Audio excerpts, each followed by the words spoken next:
Ya.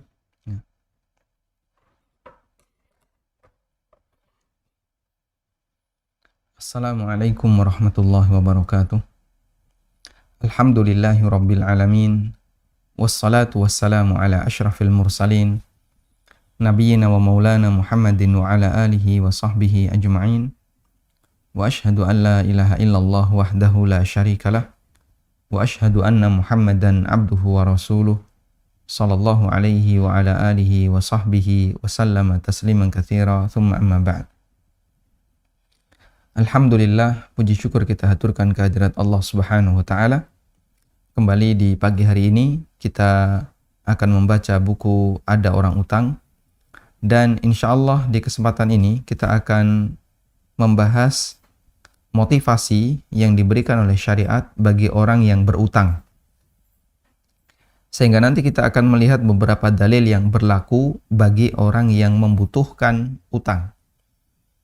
Baik, kita pada pertemuan sebelumnya telah membahas motivasi yang diberikan oleh syariat bagi orang yang memberikan utang. Berikutnya adalah motivasi yang diberikan syariat bagi orang yang menerima utang. Kebalikan dari yang mampu, bagi orang yang tidak mampu, mereka dimotivasi agar tidak terlalu bernafsu dengan harta yang ada di tangan orang lain, serta menghargai orang lain yang berbuat baik kepadanya. Jangan terlalu berkeinginan untuk memiliki harta yang dimiliki oleh orang lain. Dan kalau kamu dibantu oleh orang lain, kamu ditolong oleh orang lain, maka hargai jasa orang yang membantu.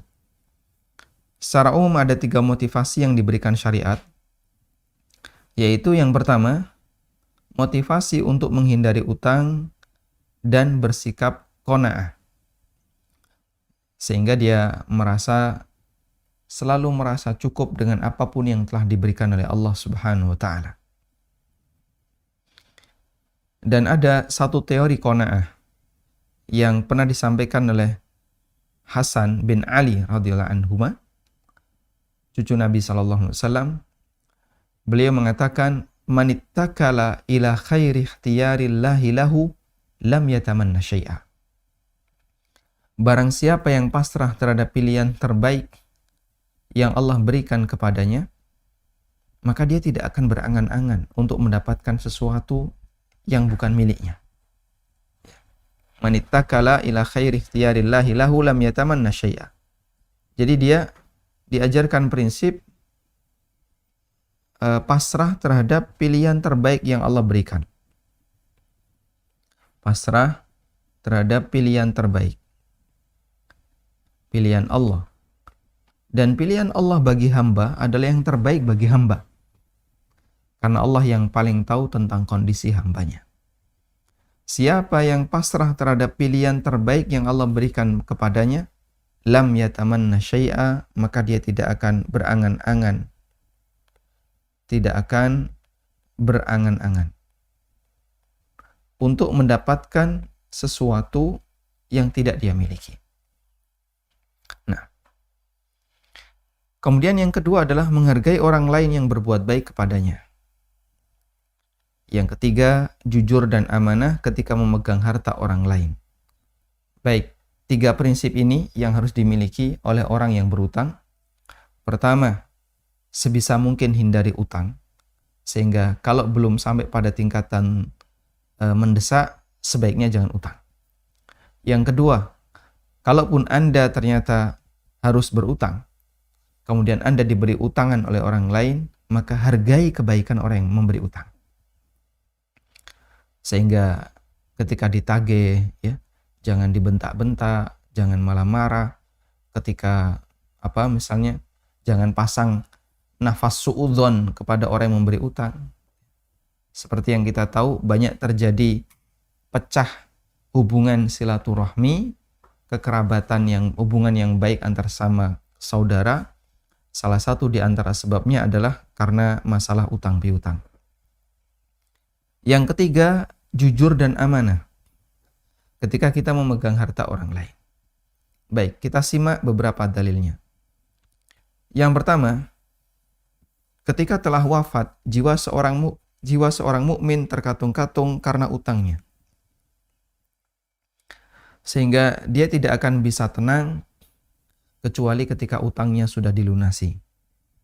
Diriwayatkan dari Abu Hurairah radhiyallahu anhu, Nabi SAW pernah bersabda, "Nafsul mu'mini mu'allaqatun bidainihi hatta yuqda anhu." Jiwa seorang mukmin dia terkatung-katung karena utangnya. Nggak bisa tenang, nggak bisa kemudian bebas, hatta yuqda anhu, sampai utang itu dilunasi. Tayyib. Hadis dari Tirmidzi, Ibnu Majah, dan disahihkan oleh Syekh Albani. Karena itulah orang yang telah mati, dia tidak akan pernah bebas memikirkan masalah utangnya sampai dilunasi. Kalau yang hidup, mungkin ada tipe orang yang model gampang cuek, ya, model orang yang tipe muka tahan malu, ya, muka beton, yang dia punya utang di tempat A, tempat B, C, D, E, dan dia nggak pernah berpikir untuk melunasi. Ya. Memang dari awal niatnya adalah untuk mengambil harta orang lain. Maka orang seperti ini ketika di dunia, bisa jadi dia merasa tenang dengan bergelimang utang, bagi dia santai sajalah. Ditagih juga nanti mungkin dia ngilang, ganti nomor HP dan seterusnya. Tapi ketika orang itu mati, perasaan seperti ini tidak berlaku lagi. Dia pasti tidak akan pernah tenang, tidak akan pernah nyaman sampai utang itu dilunasi. As-Sun'ani ketika menjelaskan hadis di atas, beliau mengatakan, وَهَذَا الْحَدِيثُ مِنَ الدَّلَائِلِ عَلَى أَنَّهُ لَا يَزَالُ الْمَيِّتُ مَشْغُولًا بِدَيْنِهِ بَعْدَ مَوْتِهِ. Hadis ini menunjukkan bahwa mayit akan selalu resah memikirkan utangnya setelah dia mati, ba'da mautihi.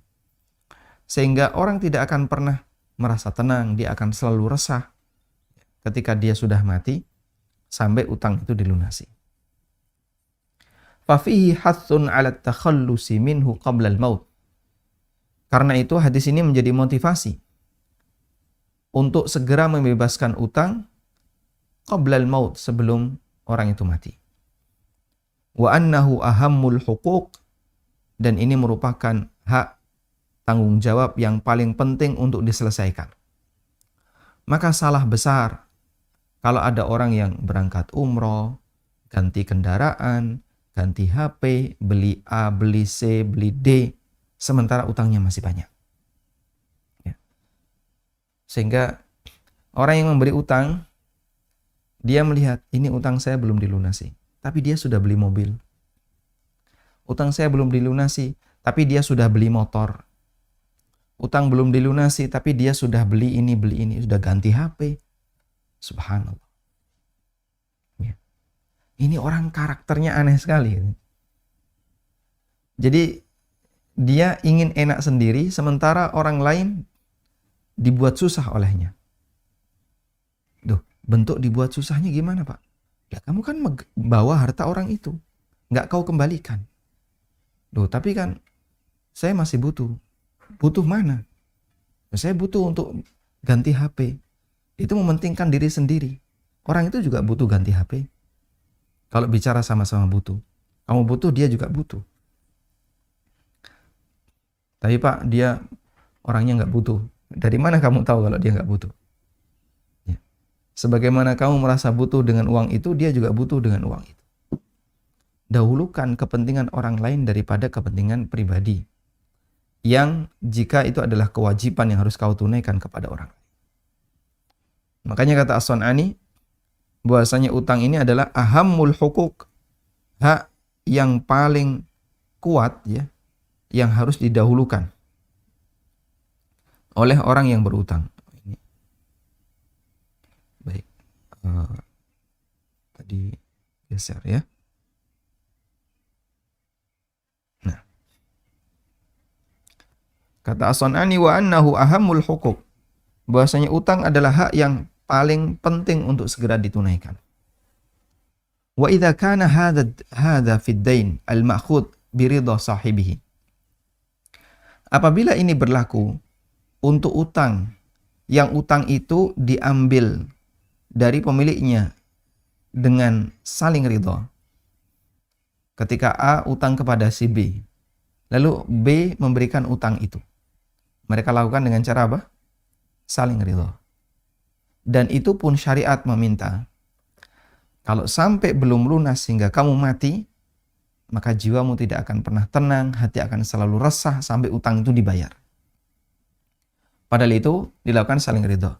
Wa kaifa bima akhadha ghasban wa nahban wa salban. Lalu Anda bisa bayangkan orang yang mengambil harta orang lain dengan cara merampas, atau mengambil harta orang lain dengan cara memalak, atau dengan cara memeras. Maka keresahannya akan lebih parah dibandingkan keresahan orang yang tidak bisa mengembalikan utang. Sehingga kalau ada orang yang dia mengambil hak orang lain, mengambil harta orang lain, baik dari cara menipu, dari cara apalagi misalnya memeras, dari cara memaksa, intinya tidak saling ridho. Ya. Sekalipun dia tidak menunaikannya di dunia, itu akan dibawa mati dan itu akan menimbulkan keresahan yang sangat parah. Maka hati-hati dengan praktek suap.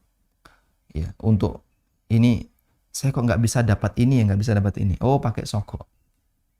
Biar bisa.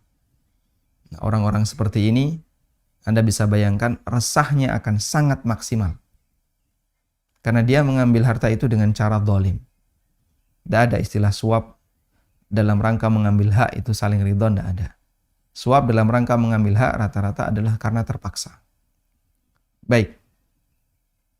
Jadi perhatikan kalimat ini jamaah yang dimuliakan Allah, terutama Anda yang punya utang.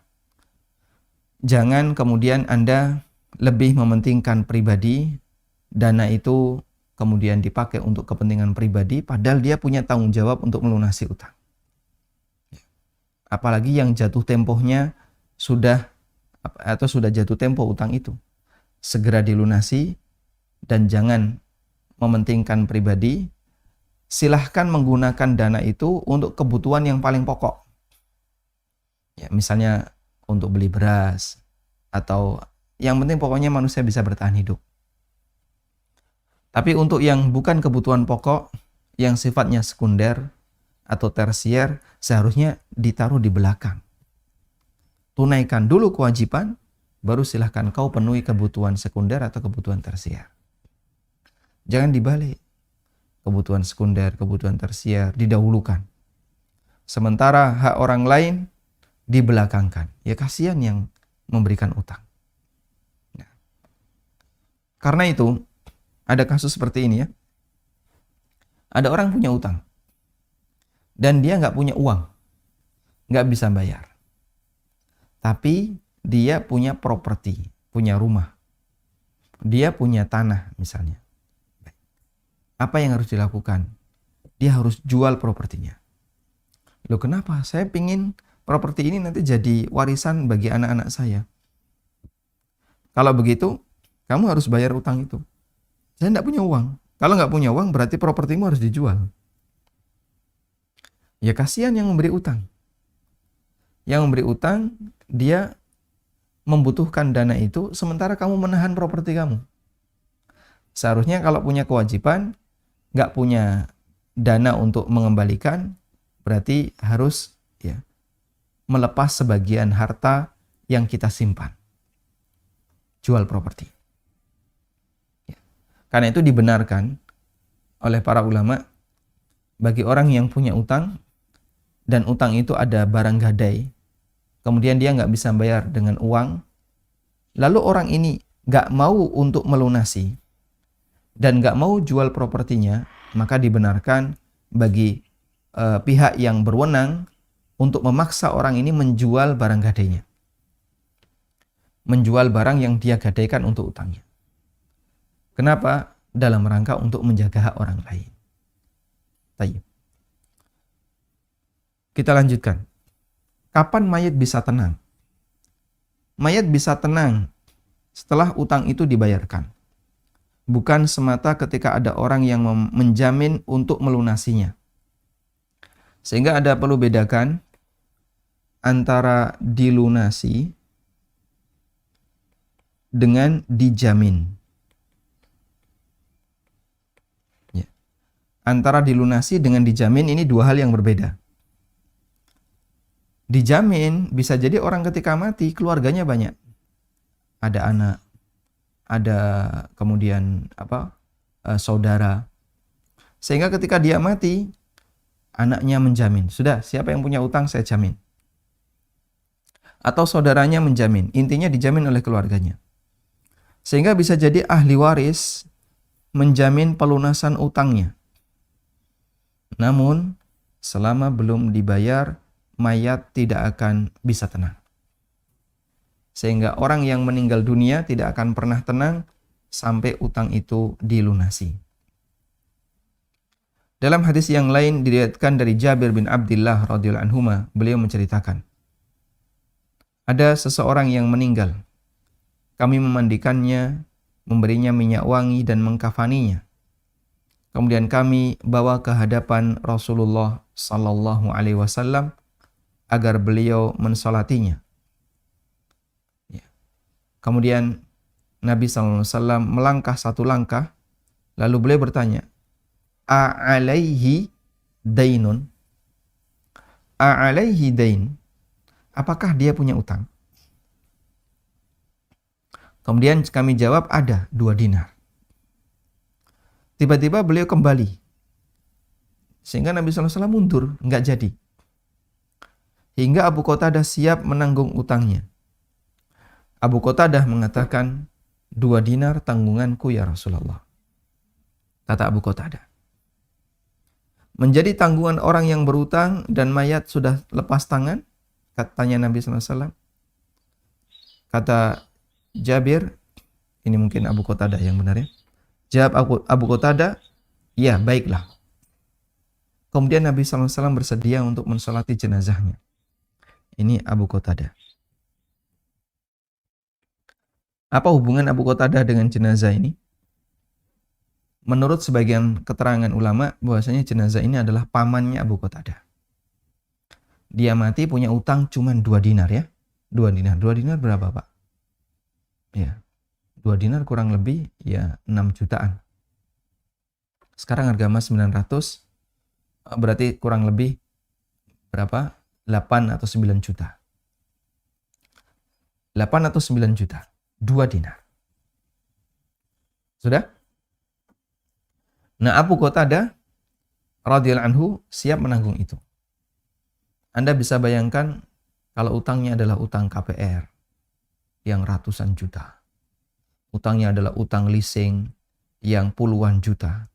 Ini kurang dari 10 juta. Nabi SAW nggak mau nyolati.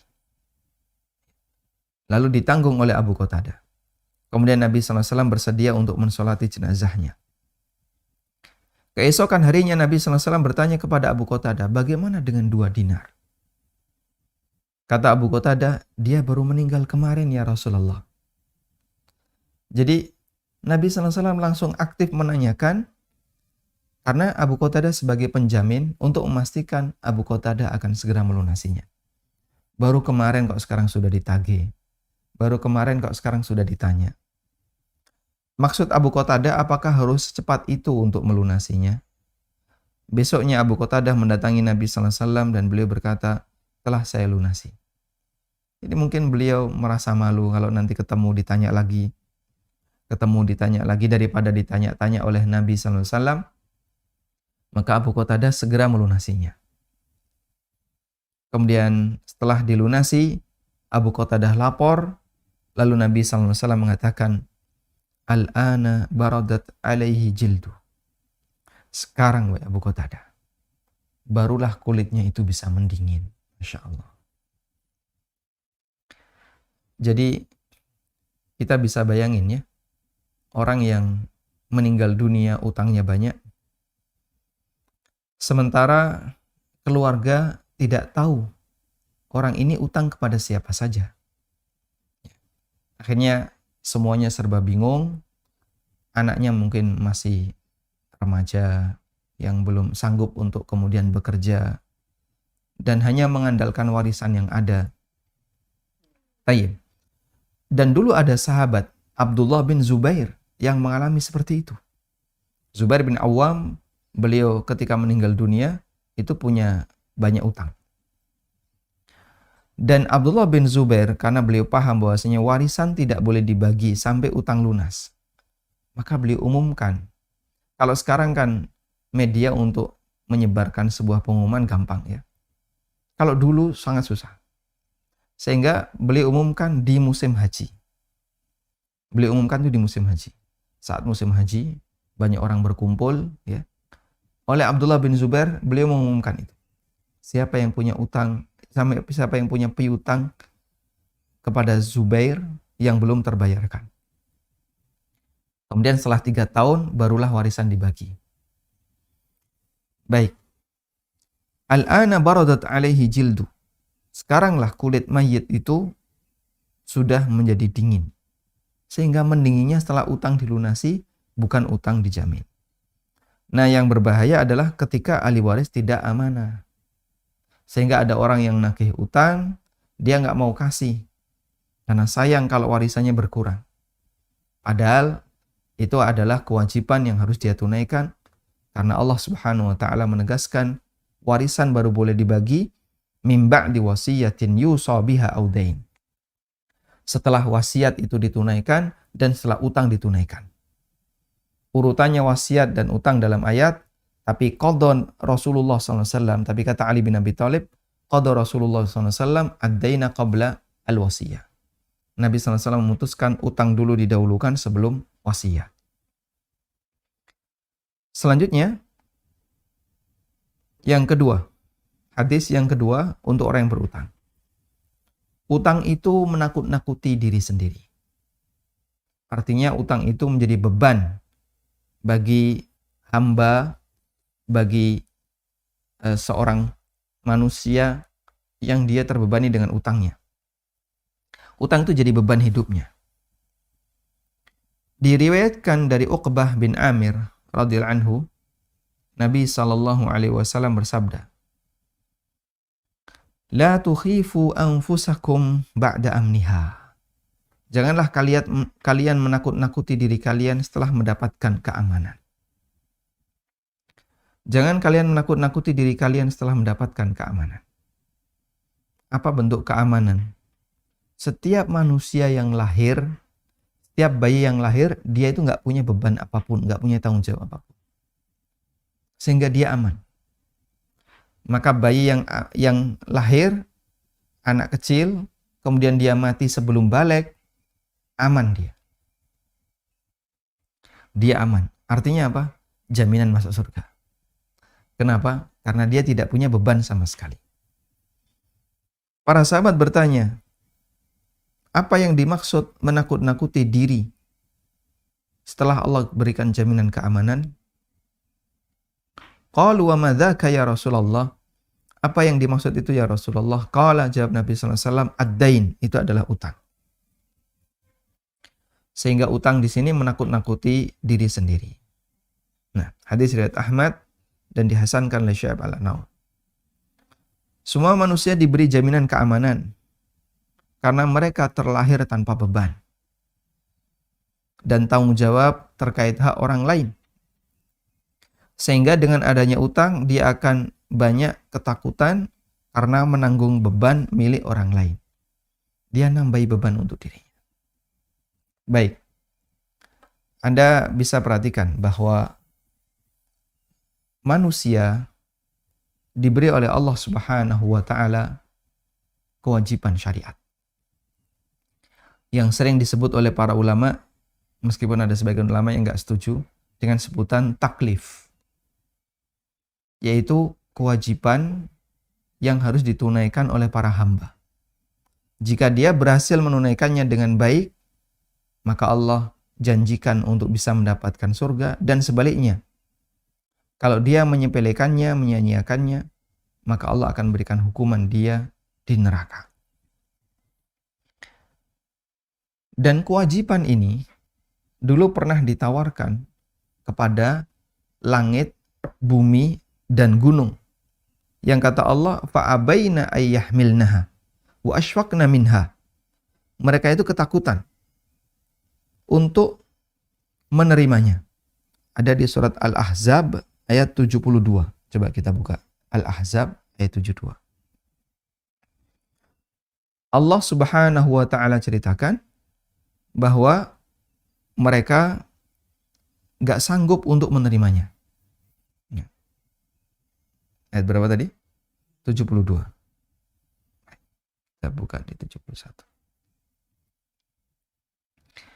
Allah berfirman, Inna aradnal amanata ala samawati wal ardi wal jibal fa'abayna ayyahmilnaha wa ashfaqna minha wa hamalahal insan innahu kana zaluman jahula. Sesungguhnya kami pernah tawarkan amanah ini kepada langit, bumi, dan gunung. Subhanallah. Ini makhluk besar-besar semuanya. Langit, bumi, dan gunung. Kita kalau membandingkan diri kita dengan gunung, wah, Masya Allah, ibarat kerikil, bahkan seperti debu. Ya. Makanya orang kalau ingin tadabbur alam, agar dia merasa kecil di hadapan Allah Subhanahu wa taala, coba naik gunung. Kemudian di hamparan yang demikian luas atau di atas gunung, lihat ke arah bawah. Betapa kecilnya kita. Sehingga pakai drone yang dinaikkan sekian ratus meter, nggak sampai sekian ratus meter ya, mungkin dia sudah nggak kelihatan. Saking kecilnya dirinya. Jika dibandingkan dengan gunung. Apalagi dibandingkan dengan bumi, apalagi dibandingkan dengan langit yang jauh lebih besar. Makhluk-makhluk besar ini pernah ditawarkan oleh Allah amanah. Dan tafsir yang disampaikan oleh para ulama, yang dimaksud dengan amanah di sini adalah syariat. Taklif. Kewajiban syariat yang jika kau bisa melakukannya, maka dapat surga. Tapi kalau kau tidak bisa menunaikannya dengan baik, akan mendapatkan hukuman. Fa'abaina ayyahmilnaha. Tapi mereka enggan untuk menerimanya. Mereka enggak mau menerimanya. Wa ashfaqna minha. Dan mereka merasa takut darinya. Tapi apa yang terjadi? Wa hamalahal insan. Manusia sanggup untuk menerimanya.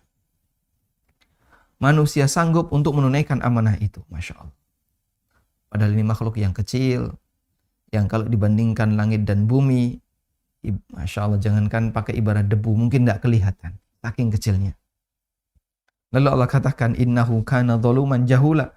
Sesungguhnya manusia itu zalim dan bodoh. Artinya banyak pelanggarannya.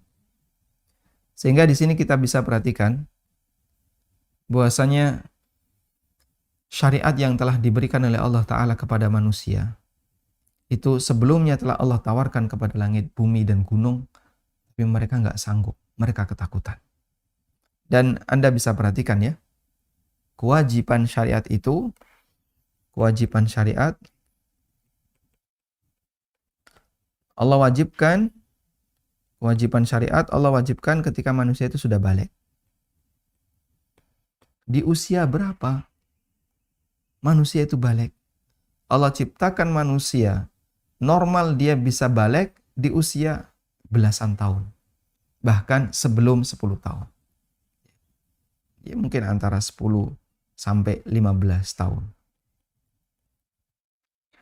Jadi nggak nunggu manusia itu dewasa, usia 30 tahun, 40 tahun baru dikasih beban syariat. Bukan. Hanya di usia ketika kita masih sangat belia. Antara 10 sampai 15 tahun. Mereka sudah dikasih sebuah tugas, yang tugas itu dulu pernah ditawarkan kepada langit, bumi, dan gunung, dan mereka nggak sanggup. Tapi manusia yang usianya 10, di antara 10 sampai 15 tahun itu sudah menerima tugas itu. Masya Allah. Maka jamaah yang dimuliakan Allah Ta'ala, ini menunjukkan bahwasanya kita sudah punya tugas, sehingga jangan ditambahi dengan beban yang lain.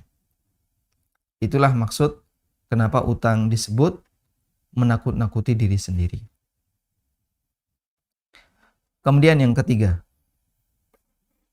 Nabi SAW berdoa agar beliau tidak terlilit utang. Diriwayatkan dari Aisyah radhiyallahu anha. Beliau menceritakan salah satu doa yang rutin dibaca Nabi SAW. Allahumma inni a'udzubika minal ma'tham wal maghram. Ya Allah, aku berlindung kepadamu dari perbuatan dosa wal maghram dan pailit. Al maghram artinya pailit. Orang kalau mengalami maghram, dia pailit, utangnya banyak, duit tidak ada. Ketika ditanya alasannya, kenapa kok sering berdoa memohon perlindungan dari al-maghram? Jawab Nabi SAW, Inna rajula idha gharima haddatha fa kadzaba wa wa'ada fa akhlafa. Karena apabila orang itu sudah terlilit utang, maka jika dia bicara suka berdusta dan kalau berjanji suka mengingkari. Ditagih afwan akhi, ya. Afwan akhi. Masya Allah, teriakan afwan akhi. Jangan bayar utang dengan afwan, bayar dengan uang, bukan dengan afwan. Sehingga nanti dia janjiin, bulan depan ya, bulan depan. Masya Allah, saya afwan akhi, saya belum bisa bayar. 3 bulan lagi ya, 3 bulan lagi.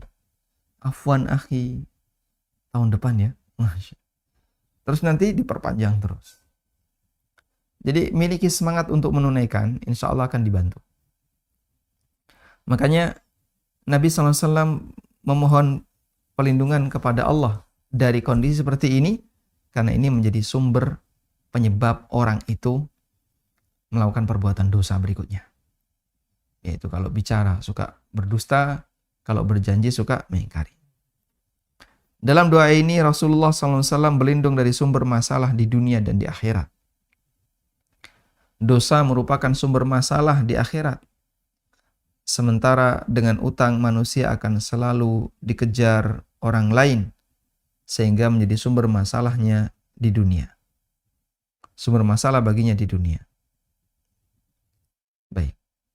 Lalu bagaimana dengan tradisi utang piutang yang terjadi di tengah para sahabat radhiyallahu anhum? Dan mereka kan juga utang. Jawabannya seperti penjelasan Al-Jazari. Beliau mengatakan, Al-ghurmu wa huwa ad-dain wa yuridu bihi mastudina fima yakrahuhu Allah au fima yajuzu. Beliau berutang dari maghram, beliau berlindung dari utang. Maksudnya adalah utang yang dibenci oleh Allah Ta'ala. Atau bisa juga maksudnya adalah utang yang diperbolehkan, namun kemudian dia tidak mampu untuk melunasi. Tsumma ajiza'an adaihi. Fa amma dainun ihtaja ilaihi wa huwa qadirun ala adaihi fala yusta'adzu minhu.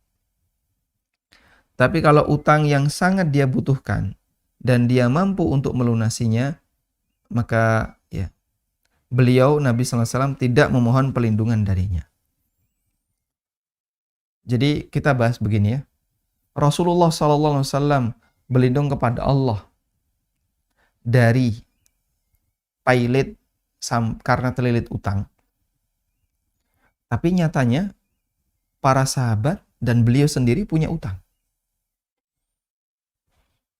Terus bagaimana kompromi antara keberadaan beliau yang punya utang, sahabat juga punya utang dengan doa ini? Baik.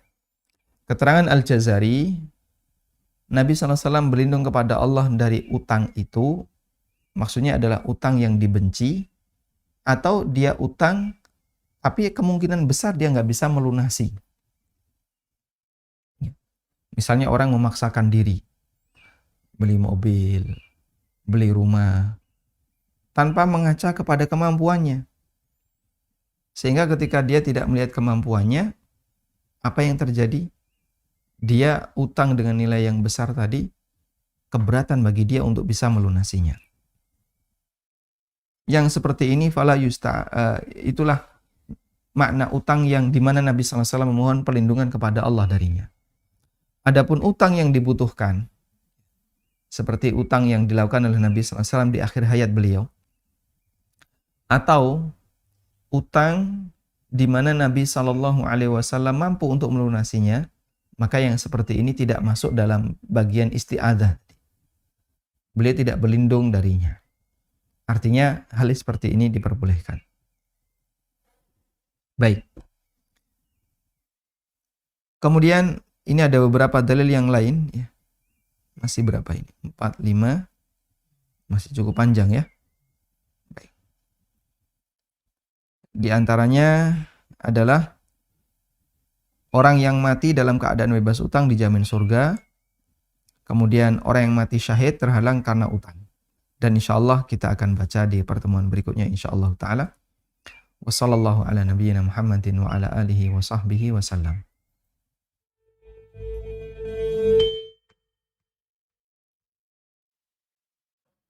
Assalamualaikum warahmatullahi wabarakatuh. Alhamdulillah wassalatu wassalamu ala Rasulillah wa alihi wa sahbihi wa man walah, amma ba'du. Kaum muslimin dan muslimat, para pemirsa di mana saja antum berada.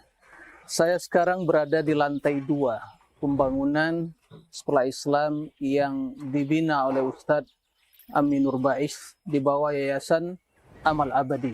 Mereka sedang membangun sekolah SD yang rencananya insya Allah 3 lantai. Dan sekarang para pemirsa dan kaum muslimin bisa melihat ya, di sebelah kanan saya dan kiri juga terlihat ya, ini sedang pembangunan untuk lantai yang ketiga. Dan di bawah masih juga tahap ya pembangunan lantai dasar, lantai 2.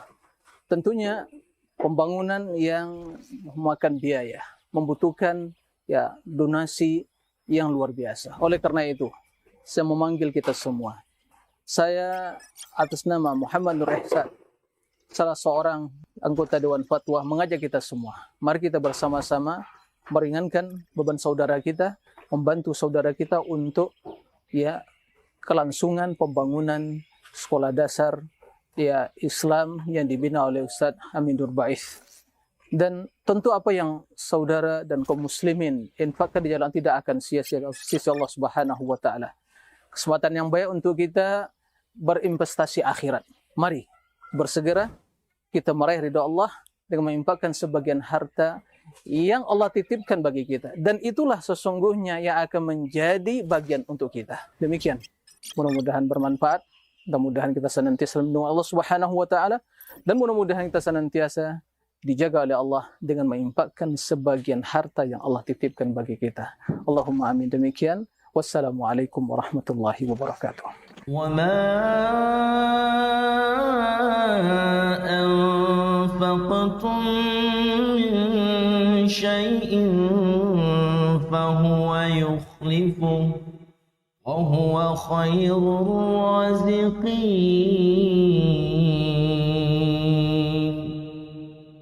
Walhamdulillahirrabbilalamin. Selanjutnya kami persilahkan bagi Anda yang mau bergabung. Assalamualaikum. Waalaikumsalam warahmatullahi wabarakatuh. Silakan Bapak. Kalau ada sholat jamaah nih, cuman ada 2 orang. Ini posisi di kanan kiri. Dan waktu di tengah-tengah sholat itu, perasaan ada yang datang gitu. Cuman dia nggak ngasih kode. Jadi kita mau ngapain sih, mau mundur juga bingung gitu. Apakah boleh ngeliat ke belakang gitu, tuh mastiin ada orang apa enggak gitu. Karena jamaah yang masuk begini nggak sholat atau apa. Ini aja Ustaz. Baik. Barakallahu. Waalaikumsalam warahmatullahi wabarakatuh. Waalaikumsalam warahmatullahi wabarakatuh. Ketika ada orang yang sholat 2 orang ya, maka kita sudah paham posisinya, makmum sebelah kanan, imam sebelah kiri. Selanjutnya jika ada orang yang ketiga, maka apa yang harus dilakukan? Ketika ada orang yang ketiga, dia bisa memberikan tanda kepada orang yang menjadi makmum. Ya, misalnya dengan menepuk atau apa, lalu yang makmum ini mundur sehingga mereka bisa sholat di belakang. Dulu Nabi SAW pernah sholat bersama Jabir. Beliau melakukan sholat bersama Jabir, kanan kiri. Lalu datang Jabbar. Datang sahabat Jabbar, terus berdiri di sini. Nomor 3 ini. Lalu oleh Rasulullah SAW ditarik mundur, dipegang tangannya, kemudian ditarik, bukan ditarik berarti, didorong ke belakang. Didorong oleh Nabi SAW ke belakang. Sehingga mereka berada di belakang Nabi SAW. Maka praktek ini yang benar, ketika makmum itu lebih dari satu, maka posisinya di belakang, bukan di samping kanan kiri. Nah, terus bagaimana kalau makmum itu tidak memberikan kode? Sementara kita sebagai makmum bingung, ini ada orang ataukah tidak? Anda silahkan coba untuk bergerak mundur, sehingga kalau memang betul ada, Anda bisa langsung jajaran. Kalau ternyata nggak ada, kok nggak ada, maju lagi. Dan gerak seperti ini, insya Allah tidak masalah, karena gerakan yang dibutuhkan untuk menyempurnakan kegiatan sholat, untuk agar sholatnya itu bisa sempurna, hukumnya diperbolehkan. Wallahu a'lam. Baik, silakan. Waalaikumsalam warahmatullahi wabarakatuh. Silakan. Barakallahu fiik. Waalaikumsalam warahmatullahi wabarakatuh. Afwan, izin bertanya Ustaz. Kantor kami akan menyelenggarakan semacam sosialisasi kepada karyawan untuk mengikuti investasi tabungan emas. Nah, yang ingin kami tahu, bagaimana hukumnya Ustaz mengikuti tabungan emas tersebut? Skemanya bagaimana, Pak? Ini belum sih Ustaz, belum diadakan Ustaz. Oh iya. Jadi kerjasama dengan Pegadaian Ustaz. Kerjasama dengan Pegadaian. Iya. Baik. Informasi ini yang insya Allah penting. Kemudian Baik, Ustaz. nanti detailnya belum ya, karena baru mau melakukan sosialisasi. Jadi Anda belum tahu ya? Belum tahu Ustaz. Baik. Jadi ini dari Pegadaian akan melakukan sosialisasi, kemudian karyawan mendapat semacam promo gitu Ustaz, untuk gratis pembukaan tabungan emas. Baik. Begitu Ustaz, mohon penjelasannya. Baik. Jazakumullah khairan. Wa jazakumullah khairan. Baik. Assalamualaikum warahmatullahi wabarakatuh. Waalaikumsalam warahmatullahi wabarakatuh. Yang kami pahami dari program atau produk tabungan emas di Pegadaian ya. Tabungan emas, bahwasanya produk ini itu lebih kepada tabungan uang. Sebenarnya ini tuh lebih kepada tabungan uang. Namun dikonversi ke harga emas. Tabungan uang tapi dikonversi ke harga emas. Jadi hakikatnya itu tabungan uang. Tabungan uang tapi dikonversi ke harga emas. Sehingga misalnya ya, Anda nabung senilai 500.000. Misalnya nabung 500.000. Baik. Ini nanti akan dikonversi. Ini equivalent dengan berapa gram emas? Oh, sekarang harga emas sekitar 900-an. 500.000 equivalent, anggaplah misalnya dengan 0,43 gram. Nggak sampai 1. Emas 0,43 kan nggak ada. Kepingan emas 0,43 ada nggak? Nggak ada. Nanti kalau ada karyawan atau nasabah yang dia nabung misalnya 700.000. Oh, ini ekuivalen dengan misalnya berapa? 0,85 gram. Kemudian ada nabung lagi 800.000. Jadi nominal uang yang distorkan dalam program tabungan emas itu tadi, nominal uangnya bebas, mau berapapun diterima. Lalu diekivalenkan dengan emas. 800 ini ekivalen dengan 0,92 gram. Coba, mungkin enggak satu toko emas menyediakan emas dengan pecahan-pecahan seperti ini? Tergantung dari nilai uang. Kamu beli berapa? Oh, saya mau beli 800.000. Baik. Ini tak iriskan. Diiriskan. Ini dapat sekian. Ini Bapak beli berapa? 500. Oh, 500 dihitung. Oh, dapat 0,43. Ini tak iriskan 0,43. Silahkan. Nek getok bisa. Kalau jual beli getok atau kue mungkin bisa diiriskan. Kalau emas, kepingan seperti ini tidak ada. Tidak ada. Tidak kita jumpai. Sehingga tidak mungkin orang melakukan transaksi tabungan emas, tapi dia bisa menerima dengan nominal bebas, itu tidak mungkin. Baik. Yang mungkin adalah ketika dia membayar senilai dengan emas kepingan yang tersedia. Di sini tersedia berapa keping? Oh, ada aneka beberapa keping ya. Ada kepingan 1 gram, 2 gram, 5 gram. Berarti kalau nabung emas, bayarnya minimal 1 gram. Harga 1 gram berapa? 925. Maka Anda bayar 925. Dapat 1 keping kan? Sekarang disimpan di situ. Boleh kalau kayak gitu. Tapi dalam prakteknya tidak demikian. Itu lebih kepada tabungan uang, namun dikonversi ke emas. Nah, selanjutnya ini kan diakumulasi. Total berapa ini? Oh, total dapat ini berapa sekitar? Ada 2 ini? 3? Udah sampai ya? Baik, ada 3 misalnya. Oh, total Anda dapat 3, anggaplah XX gram. Sudah? Total yang sudah Anda setorkan, ini anggaplah dari satu nasabah ya. Kalau tadi contoh yang ilustrasi yang saya berikan kan dari beberapa nasabah. Anggap misalnya dari satu nasabah. Dia store 500, 700, 800. Total yang Anda setorkan dapat 3, sekian gram. Ya. Misalnya dia dapat 3,24 gram misalnya. Oh, Anda dapat 3,24 gram. Keping ini tidak ada. Sudah? Terus manfaatnya apa? Dikonversi ke emas. Jika nanti harga emas naik,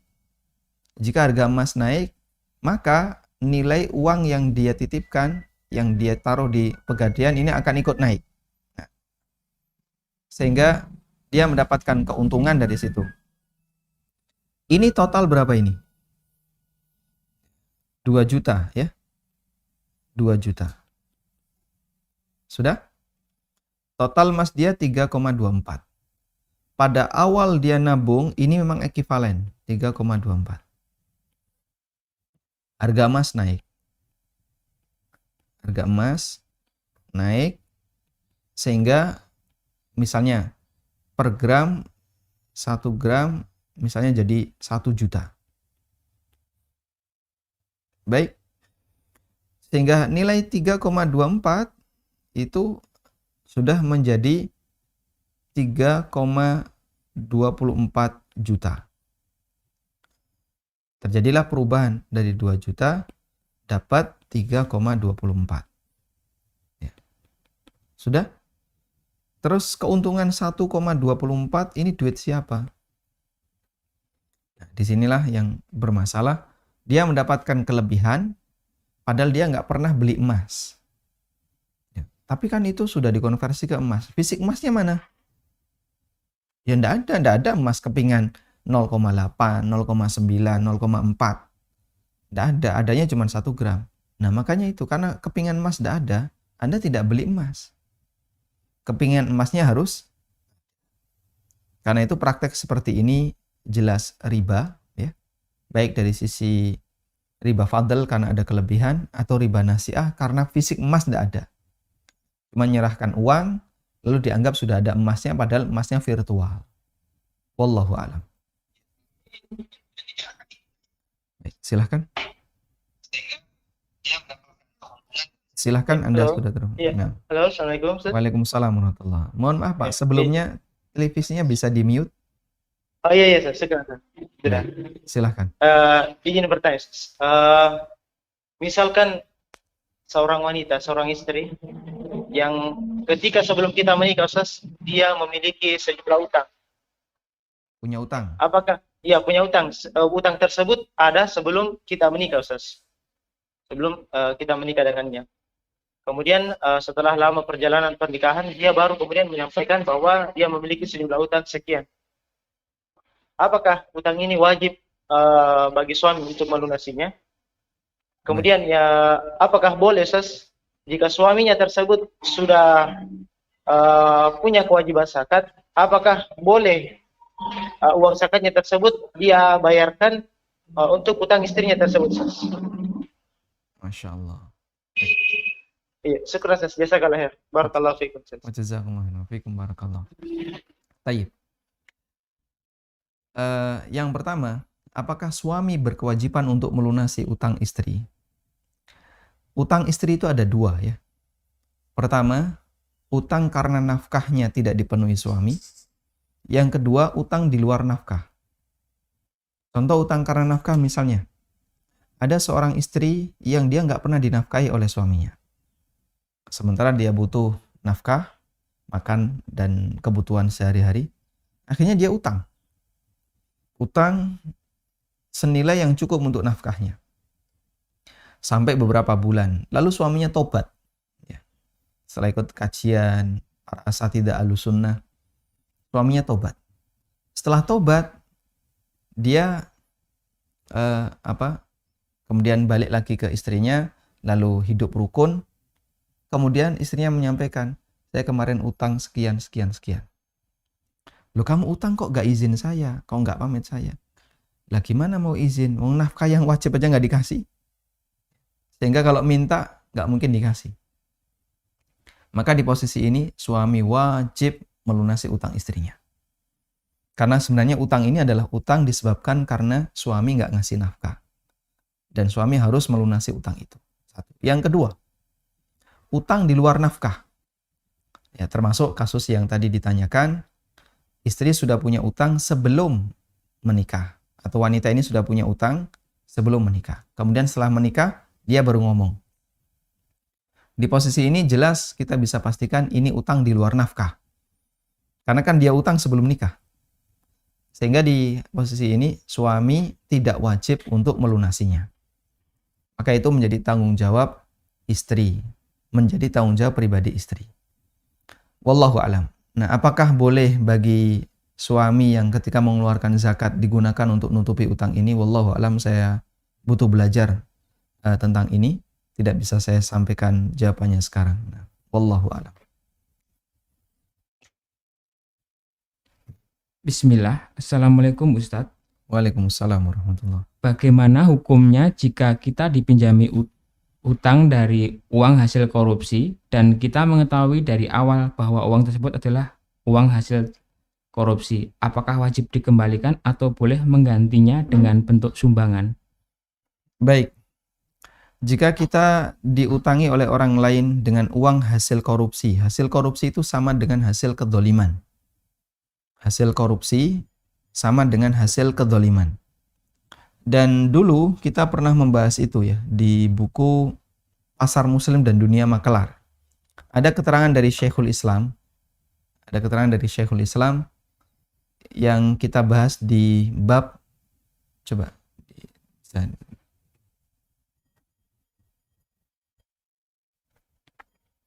Anda bisa buka di bab tentang ini ya, pasar loak, halaman 138.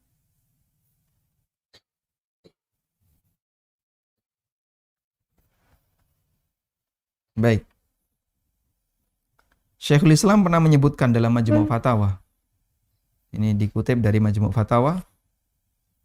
Al-amwalul maghsubah wal maghbudah biuqudin la tubahu bil qabdi in arafahul muslim ijtanabahu. Harta hasil rampasan atau didapatkan dengan akad yang tidak mubah. Seperti hasil korupsi, hasil mencuri. In arafahul muslim, jika ada orang muslim yang tahu. Jadi si A melakukan itu, lalu kita tahu bahwasanya harta ini didapatkan oleh si A dari hasil itu. Ijtanabahu. Wajib untuk dia jauhi. Kemudian kata Syekhul Islam, lam yajusli, kalau saya mengetahui ada orang yang berkhianat terhadap amanah. Faman alimtu annahu saraqa malan au khanahu fi amanatihi. Siapa yang saya ketahui dia itu maling atau dia mengkhianati amanah, lam yajusli an akhudahu minhu, maka tidak boleh bagiku untuk mengambilnya. Baik dengan cara la bi tariqil hibah wala bi tariqil muawadah wala wafa'an an ujratin wala thamana mabi'in wala wafa'an an qardin. Saya tidak boleh menerimanya apapun bentuk akadnya. Baik itu hibah atau jual beli. Misalnya saya menjual HP, dia bayar pakai uang hasil korupsi, saya nggak boleh menerima. Atau wafa'an an ujrah, atau saya ngajar anaknya, lalu orang itu bayarnya pakai uang hasil korupsi, saya nggak boleh menerima uang jasa ini. Mohon maaf Pak, saya nggak mau menerima ini Pak. Saya tahu duit ini dari hasil korupsi. Jadi misalnya ya, Anda sedang ngajar les di rumah seorang pejabat. Nah, saat Anda ngajar les, kan tentu di dalam rumah itu, misalnya ada di ruang tamu, ada tamu, kemudian ditemui oleh pejabat ini, terus tamu itu ngasih amplop. Dan Anda lihat, ngasih amplop dia. Anda punya kecurigaan, ini bukan jual beli tanah, karena tadi obrolannya masalah tanda tangan. Pak, ini minta tanda tangan Pak, ngasih amplop. Anda lihat itu. Lalu setelah selesai les, Anda dibayar. Mas, ini untuk biaya les selama sepekan. Dan Anda lihat, duitnya diambil dari amplop tadi. Anda tidak boleh menerima. Mohon maaf Pak, yang seperti ini saya tidak mau menerima. Duh, kenapa?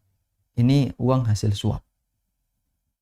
Sehingga kita tidak boleh menerima ainul mal. Ya, bentuk harta itu. Kalau Bapak kasih dari harta yang lain, saya terima. Nah, kemudian dia ambilkan dari dompet istrinya misalnya. Silahkan dibawa. Baik. Jadi yang seperti ini aja nggak boleh, apalagi utang. Karena itu kalau Anda tahu ini uang hasil korupsi, lalu diutangkan, kita terlarang untuk menerimanya. Kenapa? Masuk dalam kategori sebagai penadah. Dan penadah ini termasuk di antara bentuk ta'awun 'alal itsmi wal udwan. Tolong-menolong dalam kegiatan maksiat. Wallahu a'lam. Assalamualaikum Ustaz. Waalaikumsalam warahmatullahi. Apabila orang yang berhutang meninggal dan masih punya hutang, apakah sama kondisinya si mayat di dalam kuburnya apabila hutangnya dilunasi dan dibebaskan oleh si penghutangnya? Baik, kalau orang sudah meninggal lalu utangnya sudah dibebaskan oleh yang memberi utang, ya, maka sudah tidak ada lagi kewajiban yang harus ditunaikan oleh mayit maupun ahli waris.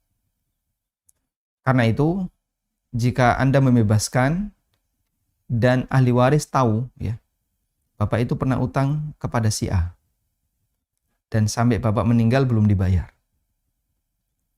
sehingga ahli waris tahu punya utang si A, maka sebaiknya si A itu melaporkan ke ahli waris, utang Bapak sudah saya bebaskan, nggak usah dibayar. Sebaiknya melaporkan, menyampaikan kepada ahli waris. Kenapa? Agar tidak menjadi beban pikiran bagi ahli waris. Tapi kalau ahli waris nggak tahu, nggak pernah ngerti, sehingga Anda kadang ketemu dengan ahli waris di masjid, di kajian, atau di tempat yang lain, mereka biasa-biasa saja. Seperti nggak ada beban apapun. Dan mereka nggak tahu. Maka Anda boleh rahasiakan, sehingga jadi sedekah rahasia. Maka Anda ikrarkan, utangnya Bapak ini sudah saya bebaskan, dan tidak akan saya tagih dunia akhirat. Maka insya Allah kalau sudah bebas, sama sebagaimana sudah dilunasi, sehingga mayit akan menjadi dingin kulitnya karena utangnya sudah dibebaskan. Wallahu a'lam. Baik. Silahkan. Assalamualaikum Pak Ustaz. Waalaikumsalam warahmatullahi wabarakatuh. Tafadhol Bapak. Izin mau tanya Pak. Baik. Ini Pak Ustaz, belasan tahun yang lalu saya menjadi pedagang madu. Dan saya mengetahui bahwa madu tersebut tidak asli Pak Ustaz. Tidak asli. Ya. Saya juga membeli Pak Ustaz. Bapak tahu kalau itu tidak asli. Iya Pak Ustaz, sebab harganya murah Pak Ustaz. Harganya murah. Iya. Jadi sekarang saya mau tobat dari dosa tersebut. Bagaimana caranya Pak Ustaz? Dan saya mengetahui ya barang yang saya jual tersebut hanya beberapa orang saja Pak Ustaz. Selebihnya saya tidak ingat dengan siapa saya menjual madu tersebut. Baik. Coba Ya. Baik. Cukup Bapak? Ya cukup Pak Ustaz. Jazakallahu Ustaz. Assalamualaikum warahmatullahi wabarakatuh. Waalaikumsalam warahmatullahi wabarakatuh. Masya Allah. Ini berat ya? Berat memang. Orang kalau sudah berani bertobat dalam urusan harta, itu butuh perjuangan yang sebelumnya mungkin konflik pribadi, belum lagi konflik dengan keluarga, dan seterusnya. Baik, mumpung belum terlalu besar dan Alhamdulillah Bapak sudah menyadari kesalahan itu sebelum praktek perdagangan ini membesar. Jadi kalau Anda tahu madu itu adalah madu yang palsu, lalu Anda jual, palsu sama tidak asli sama enggak? Ya, maksud saya adalah madu yang dicampur dengan sesuatu yang lain, sehingga tidak murni, dikasih karamel misalnya. Lalu Anda jual. Dan ada beberapa konsumen yang Anda masih ingat. Maka sebagai konsekuensinya, kalau Anda minta maaf dengan lapor ke konsumen, kemarin madu yang saya jual itu karamel loh, bukan madu. Atau itu kecampuran, bukan asli madu. Kalau Anda ngomong seperti itu konsumen, wah mungkin akan menimbulkan masalah yang besar. Terus gimana? Selagi konsumen tidak punya kasus kesehatan setelah dia mengkonsumsi madu itu, cukup Anda kembalikan uangnya aja. Sebagai ganti rugi, karena kemarin dia sudah membeli madu dengan harga tertentu, dan dia percaya kalau itu asli ternyata palsu. Anda kembalikan uangnya. Semoga ini bisa menggugurkan tanggung jawab Anda kepadanya. Lah terus bagaimana dengan yang lain yang kita tidak tahu? Anda bisa mengambil sebagian dari harta Anda, lalu disedekahkan kepada kaum muslimin yang membutuhkan, orang fakir yang membutuhkan, atau untuk kegiatan sosial keagamaan. Sebagaimana pesan Nabi SAW, ya ma'syarat tujjar, wahai para pedagang, inna hadhi tijarah, sesungguhnya perdagangan seperti ini sering dicampuri dengan al-kadhib wal halif, sering dicampuri dengan kedustaan dan sumpah palsu. Fashubuha bis sadaqah, karena itu iringi perdagangan kamu ini dengan sedekah. Sehingga semoga dengan sedekah yang kita keluarkan itu mengurangi beban dosa yang disebabkan karena kesalahan kita ketika kita bermuamalah. Baik. Ada kesalahan baik yang disengaja maupun yang tidak disengaja. Semoga dengan sedekah ini Allah Ta'ala mengurangi beban dosa itu. Wallahu ta'ala alam. Demikian yang bisa kita bahas. Semoga bermanfaat. Wassallallahu ala nabiyyina Muhammadin wa ala alihi wa sahbihi wa sallam. Wa akhiru da'wana anil hamdulillahi rabbil alamin. Wassalamualaikum warahmatullahi wabarakatuh.